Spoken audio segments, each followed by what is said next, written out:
Hello everybody, welcome back. This is my second video about how you see yourself. There were just some additional things from psychology that I wanted to give to you all. It took a while for me to post it because I was in the middle of a move. As you can see here, I changed to a different house. So it's been a while, but I had a day off, so I just wanted to share with you about it.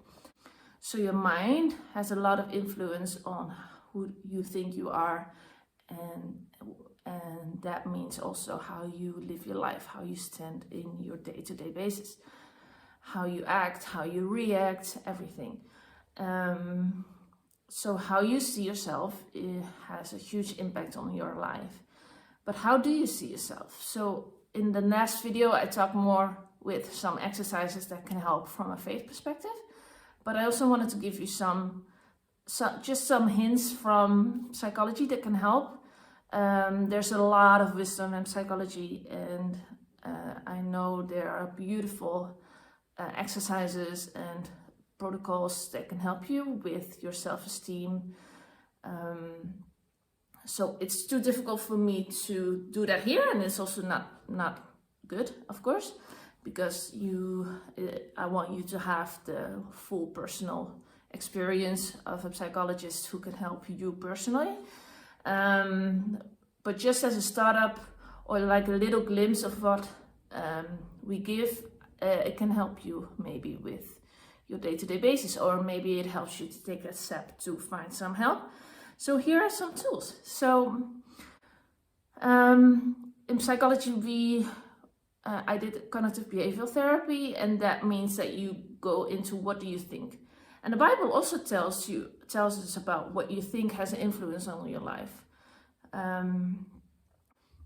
In Romans 2 verse 20, I thought is do not be conformed to the world, but be transformed by changing your mind. And that is what God was all about. So with Mary Magdalene, she was a prostitute. She felt ashamed. She felt all the bad things, and God lifted her up and put her in the place of being redeemed and restored. Simon Peter, he was changed into being the rock. King David, he was just a sheep herder, but he saw a king in him.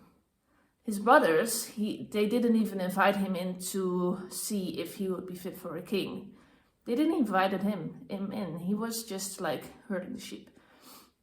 But God knew what he had inside of him. He saw more in him than he knew. And I have a beautiful passage here. I don't know if you can read it, but it says, "You know me, you know me, you know me." This is from Blessed is She, a picture. But it's based on the scripture where Simon, or Peter, gets questioned by Jesus if he loves him, where Peter says, you know me, you know I love you.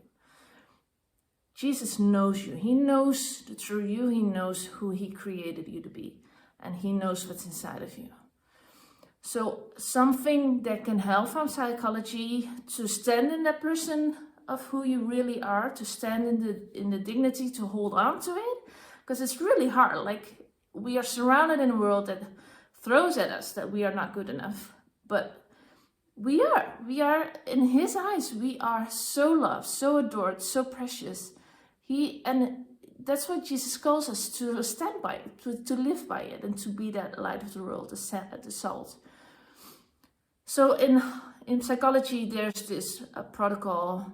It's called COMET, and it's a beautiful way where your brain is being transformed, like new layers are being made, by holding on to a moment where you felt really secure, where you had a lot of self-confidence, and you grow into that more and more. You get like images and music and all these tools to help you to grab onto it and to practice every day, a few times a day, if possible, to get back in that feeling. And slowly, it's a whole long story, but it will help you to feel that secure throughout the day, or in moments that you have to give a presentation, or when you are struggling with somebody. Like, you can hold on to that moment of not the insecure one, the secure one, with self-confidence. So this is beautiful to do in a psychology session, but what can help right now, as you are right now, is to take a scripture where God tells you, you are my son, you are my well-beloved son, you are my well-beloved daughter, you are precious and honored, you are so worthy, I called you mine. Take one of these verses that really stick to you and sit with it. Just meditate on it and maybe get some images with you there, or music that helps you with it, and just meditate with it, maybe every day, maybe several times a day. So something that I discovered is there's an app called, what's it called? Brock's app. I'll put it down below. But this is an app for your jaw to help you remember to loosen your jaw. So it gives you signals throughout the day, like 25 of them or 17, I can't remember. And you can use that app to help you remember to think, I am his daughter, I am his son, I am loved. To get back to that moment every time when you take out the trash, when you don't even think about it. You are loved. Oh, even when I'm taking out the trash, I'm loved, I'm seen, he knows me. So this app can help you to grow stronger into the woman or the man that you were created to be more in that strength throughout the day. Just by a simple app that gives you reminders. You can also use an alarm, something, but this app is just really helpful. So yeah, so just a little glimpse of what we can offer you from psychology, and from the Bible, how God sees you and how it can transform your life. And there's so much to say about this, but I don't want to make the video too long. So stay tuned for more videos to come. Subscribe to my channel, or, oh, that sounds so weird, to subscribe to my channel. Or I have a Facebook page with Matters of the Heart, where I want to go deeper into all of this and other things of psychology and faith combined, just so you can live your life to the fullest and to be the person that you were created to be. All right, bye.